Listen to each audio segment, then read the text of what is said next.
You know, when I read the Bible, it's really important. I really want to know what the Bible says.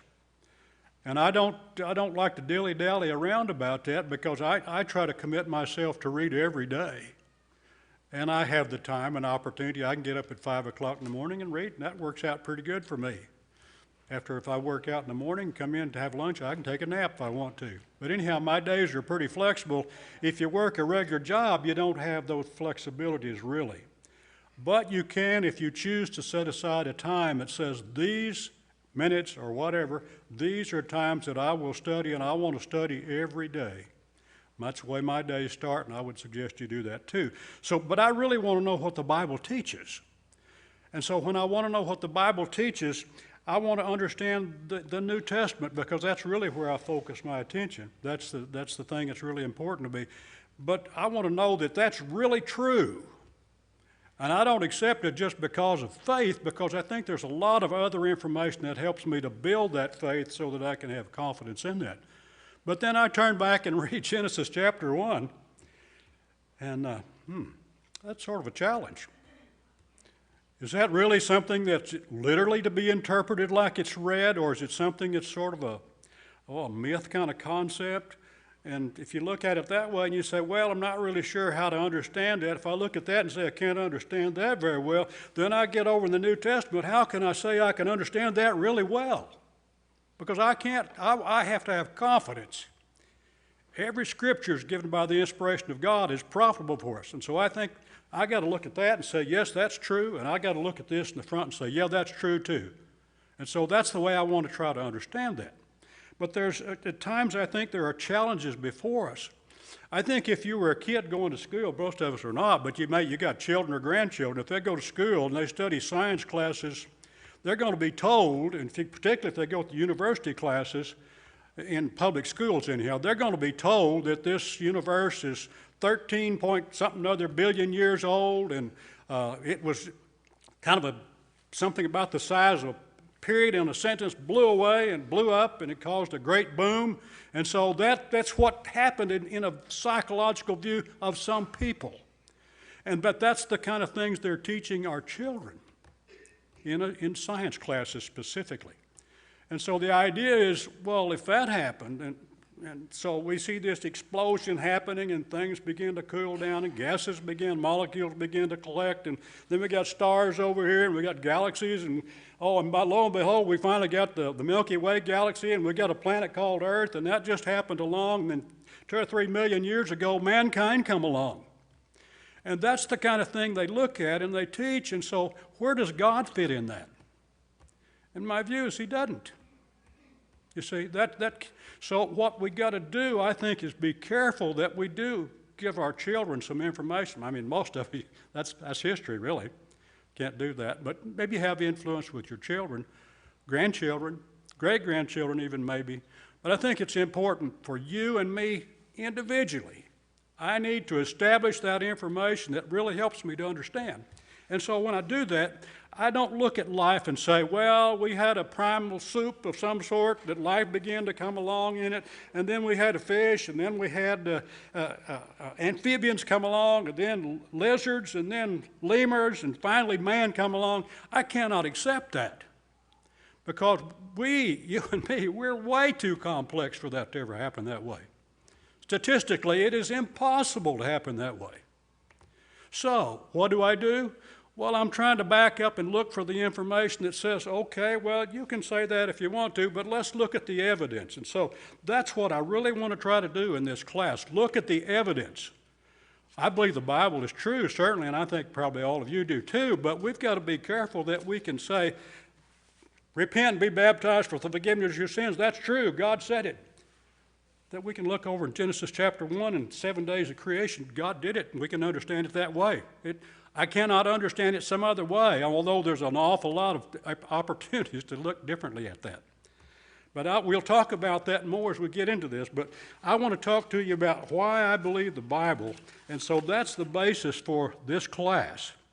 So I think one of the greatest questions that we'll have in life is whether or not God exists. I mean, that's a pretty important question. You can look at it and you can say, well, I tell you, I see people come to church and become members of the church, and 3 months later, 3 years later, 30 years later, it's not all that important anymore. How come? How is that possible? But it happens. I see teenagers graduate from high school, and they go out and you say, well, they've had Bible training since they could walk. And they go out and what happens? Not all the time, but some of the times, it's, I want to do something, I want to do my thing. I'm not too interested in what God tells me. And it's based on the fact, I think that them and their friends in so many cases say, well, the Bible, you can't really take it seriously for exactly what it says, and so we'll kind of massage it to make it fit whatever we want to do. So I think that happens a lot, but to me, that's a real concern. Particularly, we've raised our children at home and we've tried to teach them about God, but I don't know that we've ever really spent much time looking at the evidence. It's because the information, maybe it wasn't available, I don't know. I think there are things that we could do and better prepare ourselves. So what's the greatest single question of whether or not God exists? And so the answers affect all other questions that we look at. That answer to that question is really important. If there is a supreme being, then life has an inherent purpose and some form of meaning. Maybe it says that, if there is a supreme creator, I would think he would give us some instructions about this life, what he wants us to do. I don't believe he would just create us and then just throw us off and say, go do what you want to. I have no more interest in you. I don't believe that's possible. I don't believe a creator could do that to us. So, if there is a creator, a supreme being, then I think we have purpose and we have reasons to live. And it's not just a concept, it is life. So the existence of a creator logically indicates that there's a plan for us. I have this crazy, I don't know if it's crazy or not, I have this idea that in the creation process, that God created us. How come we just got one planet that's got people on it? I know that when I worked at Tinker, I know that, I read years and years ago that they were searching for extraterrestrials, and they had big antennas on farms out to I don't know where they were even, out in the quiet areas, I guess. They were trying to listen to prove if they could get a signal that could prove that there's life out there. We get the signal that proves there's a creator, and what do? See, we look at it and say, yes, I believe that's quite true because he's given us information. So if he's given us information, he's got a plan for us, I know that he would tell us what he wants us to do. I would never hire somebody to work for me and then just let them go do what they want to do. I'm going to tell them what I want you to do, you see. So God created us. I believe he's going to tell us what he wants us to do. And as we begin to look at that, and the more detail we look at it, I think we can look at the scriptures and we'll see. And we're going to look at the evidences that this class will present, I hope, to help you learn that in a way that will be useful to you. So if there is a creator, then he's got a plan for us. He's given us information. He wants us to pursue it. Don't throw it over the fence and say, I'll get to it later. He wants us to pursue it, or he would not have created us in the first place. Did that make any sense? You see, it wouldn't for me, anyhow. On the other hand, if there's no creator, then we are beneficiaries or climbing our way to the top of an evolutionary tree of life.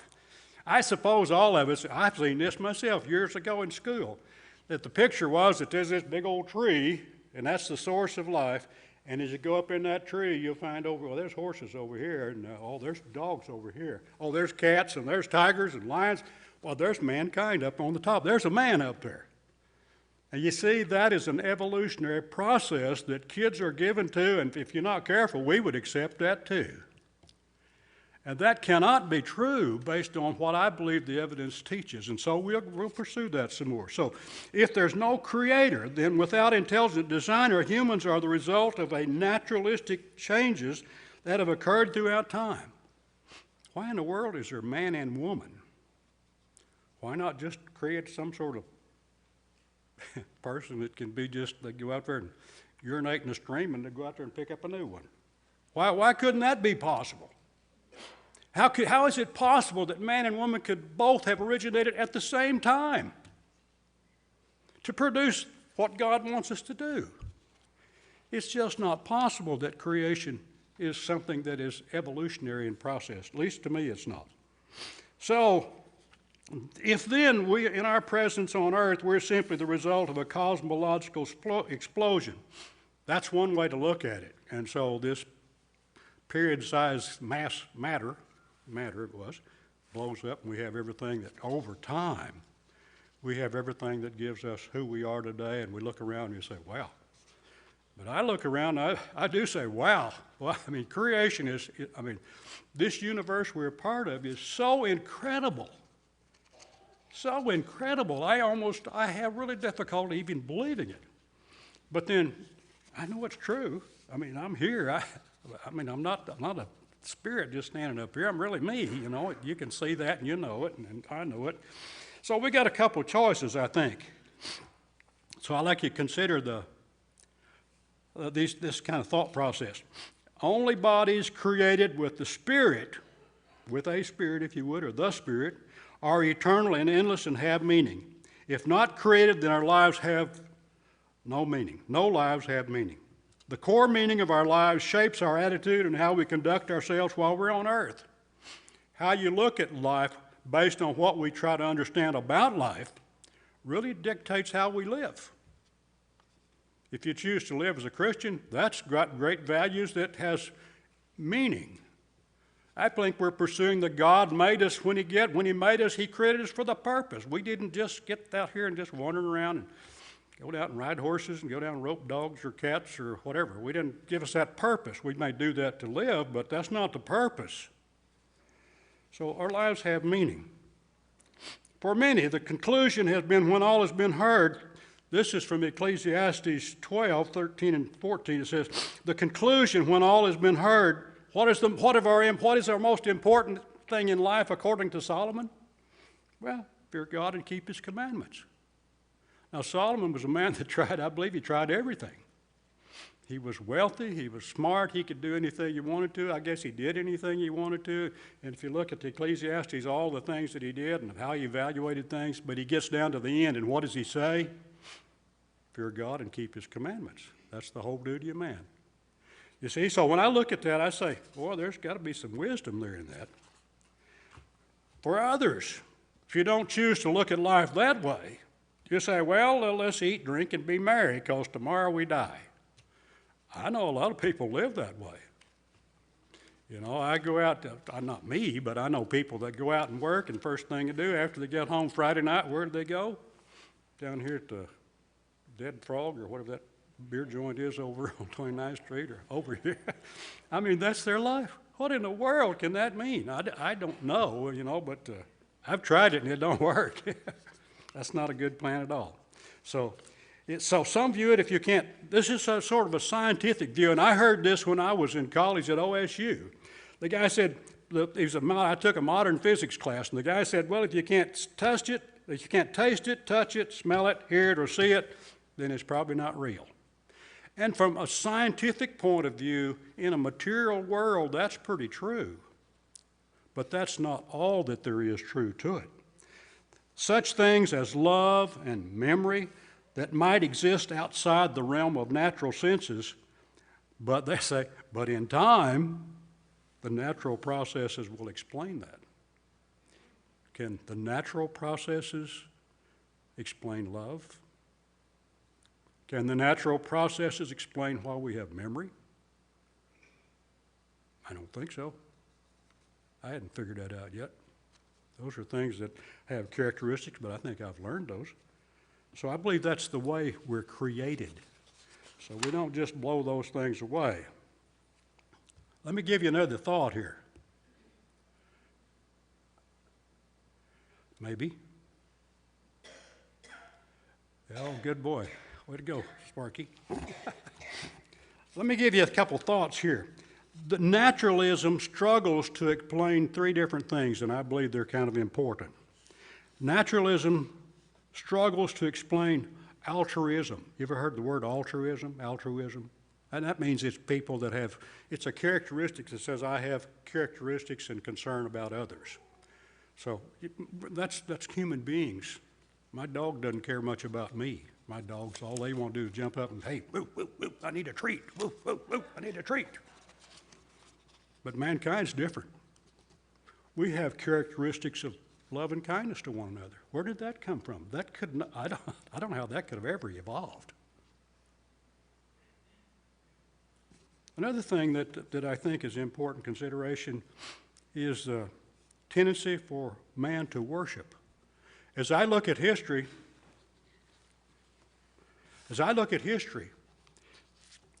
most every society that I could ever read about when I read, nearly every society worshiped some sort of a god. They were worship creators. They worshiped whatever they thought creator was, or the most powerful influence. They thought that was who they ought to worship. And so mankind, until evolution came along, well, I think most everybody tended to worship some sort of a god. Every society had values that seemed to lay that out for them. Where did the idea come from being worshipers of some power?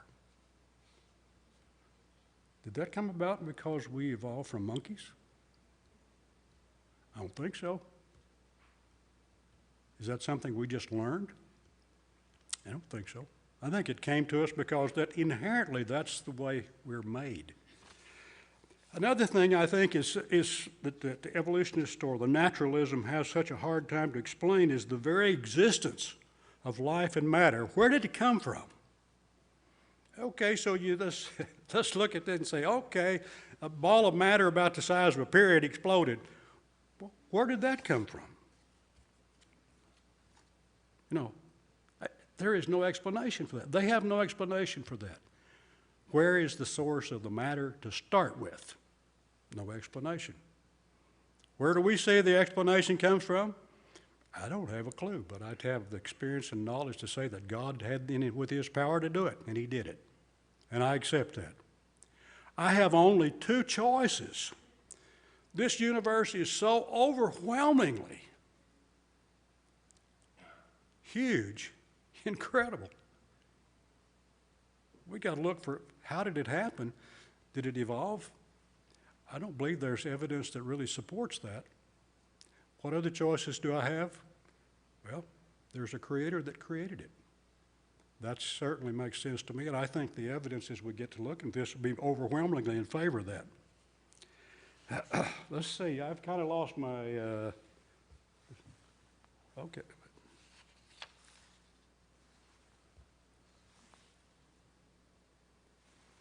Are you doing that for me or am I doing it? Okay. Okay, something from nothing. Let's look at that concept. Could we have something from nothing? I think I got some nothing out there at my place. Could I sell you some nothing? You want to buy some nothing? I don't think so. So I look at it today and say, well, we exist today. This is not hallucination. I'm really here. You hit my hand, I say, ouch, that hurts. I know. You know. This is real. So when we look at it, since it's an absolute truth that something exists, it demands that something has existed forever. Uh-oh, this is going to be a challenge to our thinking. Otherwise, one would be forced to argue that something came from nothing, and that's a pretty weak argument. I don't believe I know of anything that came from nothing. I go to the bank to write a check on my account. That didn't come from nothing. I had to work to put that money in there to start with. Or maybe Jane worked for it and I just goofed off, but that's not true either. But it's, something does never come from nothing. You know that, and I know it too. So when I look at that idea that something comes from nothing is really a weak argument. But we've said, well, God's the creator. Where did God come from? Well, let's talk about that a little bit more as we get into this here.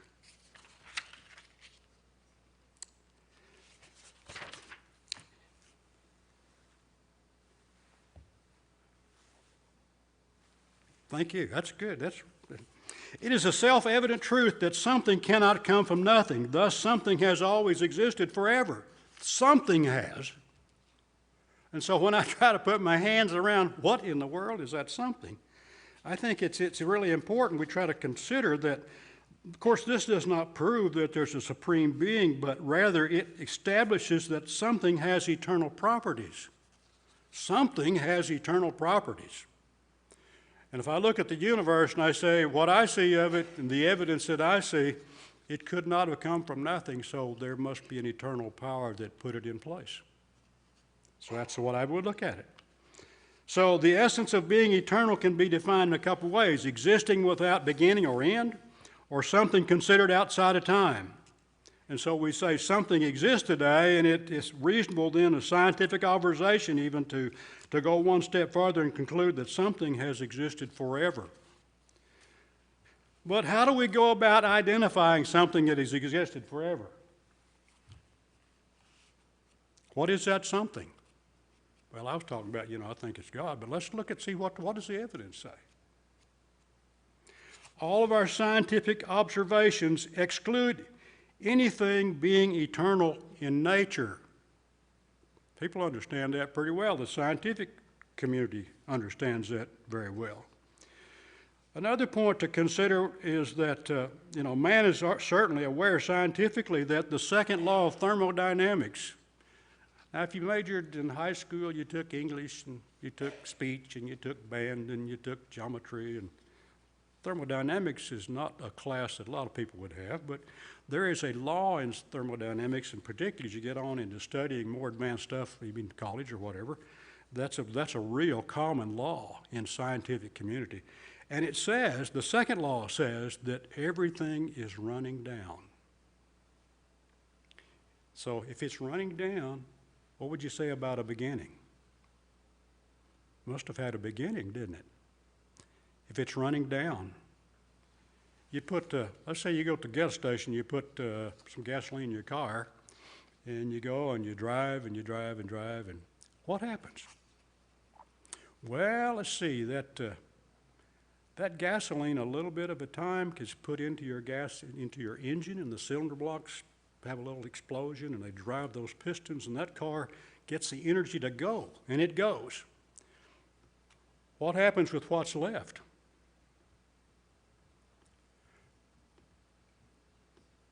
It goes out the exhaust pipe. It's gas, it's heat. So every process we see we have energy and matter.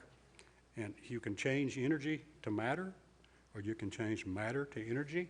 You can take a liquid fuel, change it to an explosion that drives the car, and you get a product that's gas. Is that gas heat? Well, it's heat. What would you do with it? Well, you don't want to run your car in the garage. That'd kill you. But you say, that heat is there. You know it's there. So the process says that things are running down. Where are we going to get any more gasoline after you burn that tank of gas? Energy is being used. It's running down. This earth is running down. Our sun is running down. Our universe is running down. They look at some of the viewpoints that I've read about where they talk about looking at the universe with big telescopes. They're convinced now that things are moving away. And if things are moving away, it looks like they must have had a beginning together some way or another, and the big bang boom explosion doesn't explain that. It may sound really good till you get down deeper and deeper and deeper and deeper into it. I don't believe it's supportable.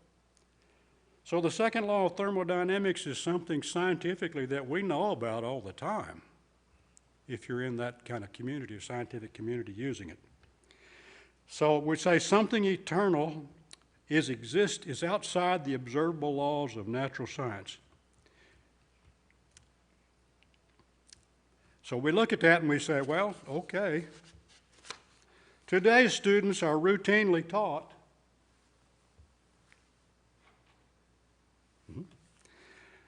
that the universe is a result of a Big Bang explosion, but never where did the matter from the bang come from? And never who pulled the trigger to start it in the first place? How did it happen? Well, you can have all kinds of concepts, but theoretically, look at it from a logical viewpoint, it's got to have had a start some way or another, even if you look at that as an acceptable way of looking at the universe. I don't believe that's really doable in my mind. Next one. Scientific laws is the cause and effect, a scientific law. That's really useful information when you start looking at something. Let me give you an illustration, for example. I got this book laying right here, and all of a sudden, that book is back there in the control booth.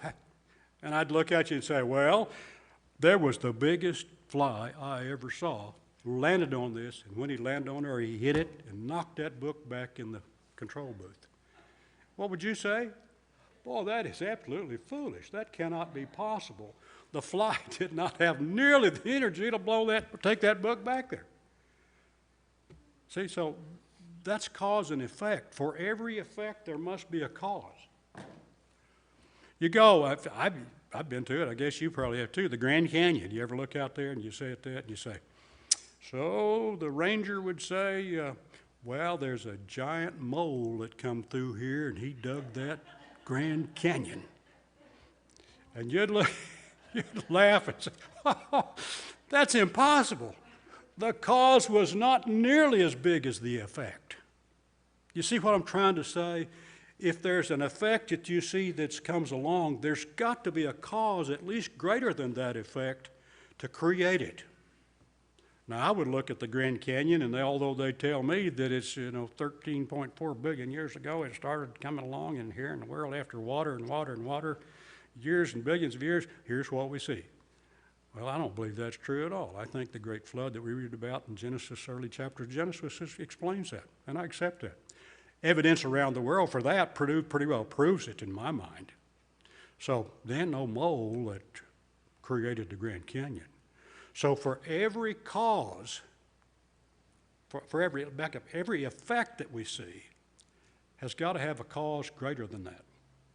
And so I look at the universe and I say, wow. And we read in the scriptures, God is powerful, all powerful. If he's not the one that created it, I have no idea who did. So I accept the fact that the information that I have says, yes, God did it. God created this universe, this supreme power, supreme being, if you would. And we'll talk more about defining who that really is, but we'll get to that. So you got to consider then how big the cause was to require to create the universe. And I say, it just blows me away.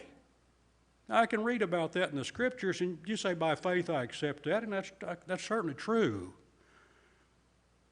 Without faith, you can't please God. But you can try to build information to help me, give me that foundation that helps supports that faith, so I can look at it and I say, yes, I believe that is really true. It's not just because my mother or my grandma or Jane gave me a book and said, read that book and we'll see. Because there's a lot more to it to me than just sitting down to read it. I want to read it, I want to learn, but it's so good to have a foundation that builds on that. And I can set what I understand about what the Bible teaches on that foundation. That's where I'm looking. That's what I'm trying to do. So include something massive, a supreme being or force is needed to cause the universe. I tell you, it's incredible to me. One of the things, once in a while we see on TV, I guess some pictures where some massive telescope or antenna is taking pictures and you see galaxies out there. And I guess they're infrared's what they're actually recording. I'm not sure if that's true or not. But you see some of these and they're colored and they're just gorgeous to look at. So impressive, you say, how in the world? And then you get to looking and there's billions of those out there beside that one we're looking at. That's incredible to me. So when I read the scripture and they say God is all powerful, boy, that's not an understatement. That's got to be true because there's no other information that tells me about that. So you say, well, okay, then, what caused the supreme being? Let's see, we got that? Yep. Mm-hmm. Well, then, okay, we're kind of saying there's a supreme power, that did this, that causes this universe to exist. Well, then, what caused that supreme power? You see, I'm arguing and say, well, it didn't come from the boom of a dot-sized matter that blew up. I say that doesn't seem to be true. And I look at this universe and I say, wow, every cause must have had an effect. And I look at the effect of the cause of what created this universe, and I say, boy, that's really powerful. But I think to me, when I begin to understand, the definition I'm talking about is every material effect must have an adequate cause. So let's look at it like this. I'm looking at the universe. I mean, it is huge, but I mean, my arms are big this morning. This has got the whole universe, and everything in it is here in this circle, if you would. That's not a very good definition, but it certainly tries to explain my point. Everything in the universe that's been created, wherever it came from, is here. Okay, now, where did God come from? Well, God is a spirit. God's not part of the material universe. He's outside of that circle, you see. So the force or the cause that brought about the effect that I see is not here in it. He's outside of it. And so he says, I create this, and so that's what we see. And I can't argue with that. God is a spirit. He's not materialistic like everything else we see. And so I think that every material effect must have an adequate cause. And when I look at that, I say, okay. Next chart. God is a spirit. The scriptures would tell us. God is a spirit, and those who worship must worship in spirit and truth. How does he describe God? He's a spirit. He's not physical with body. I mean, oftentimes he's talked about with characteristics, his hands and his ears, but those are just symbolic ways of expressing God, the way that we might be able to understand it. But God is spirit. He's not in the world at all. He's outside the world, but he's not just created and said, go get it, boys. Our God that we read about has a part in it. That's incredible. The Creator that made this and made us for a purpose in this. I think that the earth is in the center of the universe God created. He put mankind on it. We got a purpose. You may not agree with that. I mean, that's my hypothesis. But I mean, what else do I see? You know, that's the way I see it. I don't see God having a plan for anybody else out there. I don't think there's anybody else out there. So, if that's true, what does that leave me? God created me with a purpose. I'm right in the very middle of what he created. Should I just kind of ignore that and say, well, I'm not even sure you exist, God. And I can't do that. The evidence to me is overwhelming. So the Bible shows that God is a spirit, and thus the law, the cause and effect of things, the material things of the creation that's been created does not confine God to it. Evidence points to a supreme being outside the normal scope of scientific measurements. We'll look more at that in the next lesson, probably is what I'd like to do. So we've evaluated some of the evidence, and so for the existence of an eternal supreme being, one is better equipped to answer questions of life. You know, we started off now, well, what's our main purpose? So if we look at the next chart, then the question, what is our ultimate purpose in life, comes up. I mean, I look at this and I say, boy, this creation is fantastic. And this universe is fantastic. And you and me, we're part of a fantastic creation that's been put in place. Not to do what we want to do, but we have a purpose. The God, the supreme power that created it says, I'll give you instructions, and here's what I want you to be doing. Here's what I'm trying to do for you. Oh, he did that. He did that. Well, he didn't do this, but the inside's what he did. So he gave me instructions of what he wants us to do. If that's true, and I do believe it is, boy, I tell you, we've got a great opportunity. We've been blessed beyond recognition. So I accept it. So man has and continues to search for answers. Who am I? Do you ever think about that? Who am I? What am I worth? Do you ever think of what you're worth? Jane really tells me once in a while, I love you and you're really important to me. That's huge. But what am I really worth? That's really kind of arbitrary if I don't have a belief in a supreme being. Where did I come from? Well, the evolutionist or the naturalist would say, oh, well, you're just a product of your past generation's of monkey. I tell you, I've looked at my family and there ain't no monkeys there. I mean, there's some that kind of look like it, I guess, but there ain't no monkeys in my family. And I don't think there would be in yours either. Why am I here? Do you ever sit down and think, why am I here? Did I just come along and I got to go to work and I get up and I got to feed the dogs or the cats or the cows or I got to mow the yard? Why am I here? And if life has no purpose, then I don't know that we have a great criteria of why I am here. Maybe you want to have money so you can go to the grocery store. Maybe you want to have a new car every now and then. Maybe you want to buy a new house. You know, those things are, you know, we look at that society. I think we say that's pretty important. You know, in our society, keeping up with the Joneses is a pretty big thing. So, why am I here? That's a real good question. And if you look at why am I here, and you say, what is the purpose for my life? Boy, I believe that will help you to sit down and think. I think it has me. So I think it's really be careful. And then another question is, where am I going when I die? Well, most of us would believe that there's a resurrection. We die and they have a coffin out here. And if we come by, people come by and say, you know, he's a pretty good old boy. And they take him. We went to a funeral, let's say a week ago, down at Ardmore. They had the funeral.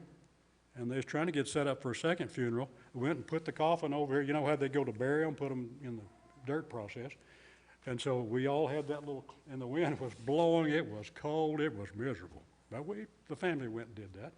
And so then we all walked back to the chapel where the funeral was. And I looked back out the window, and 30 minutes later, there was not a thing out there. The tent part had been taken down. The coffin had been buried in the ground. The dirt was covered over it. You say, wow, I couldn't believe it was so quick. I mean, I thought the family would be out of sight before they'd ever do that.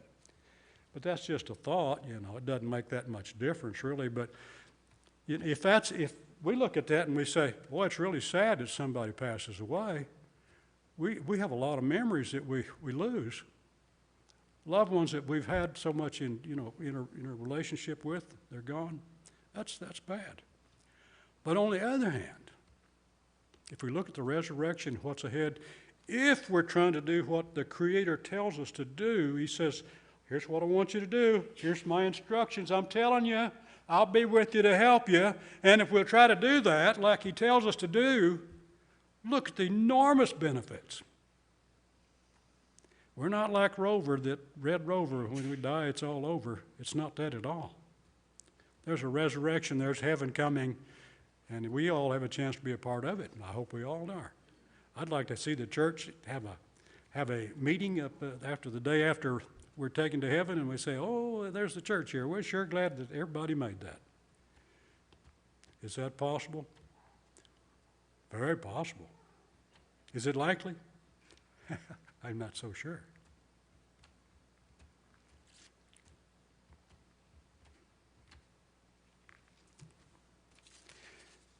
So, how would you answer? What is your ultimate purpose in life? You know, sometimes we lose our loved ones and the funeral takes place and they're buried and they're gone and we have memories. But what is your life about after that? What do you do then? I mean, that'd be tough to me. People handle it quite a bit. Let me look at, I got a little bit more time here. I'd like to, next chart. Let me talk about some worldviews. These are pretty big, I think, in terms of looking at how do different people look at the what's around us, and how would they define the overall perspective of the world around us, and what do we see? So the naturalist, which are atheists or atheism, agnostics, is belief that everything around us can be explained through the process of nature. Most hold the view that believe that scientific method, that is, what science can use in its laboratory in proving and using the test results, is the only correct way to identify and evaluate the world around us. Well, that's pretty useful in so many areas, but there's things that doesn't explain. So if I'm going to drill an oil well, I'd sure like to use the scientific principles that's available to me to tell me to go out and do that. If I build a room on the house, I want to make sure I get those rafters the right length and the dimensions to make sure that it's going to hold up the roof. Well, there's information to tell me about that. If I want to know about going to heaven, there's information that tells me. You see, atheism doesn't work very good to me. Naturalism does not. Another thought process is, next chart, pantheism. This is something that the Buddhists have, Taoists, New Age. It's a belief that nature and the universe and God are all one and the same. It's all one and the same. Any concept of God is normally very abstract with them. Most of these have belief systems that view God not in a personal way, but rather some vague cosmic force. God's out there. I mean, we don't know anything about him, but he's so intertwined with nature, that's the way it is. Now, the theism, next chart, is what we are involved in. Christianity, Judaism, Islam, is the belief in and worship of a supreme deity. Mono, meaning one, theism, the belief in one God. Commonly referred to in this form of divinity, we consider God or the Creator as omniscient, knows everything that's needed to know, knows everything. Omnipresent, everywhere. Omnipotent, all-powerful. Simply put, most who hold this view believe that God exists and is able to interact with nature or the universe. God is able to interact with it, and he does. That's what we see. Next one is polytheism. It's a Greek mythology, thousands of religions and the belief and worship of multiple gods.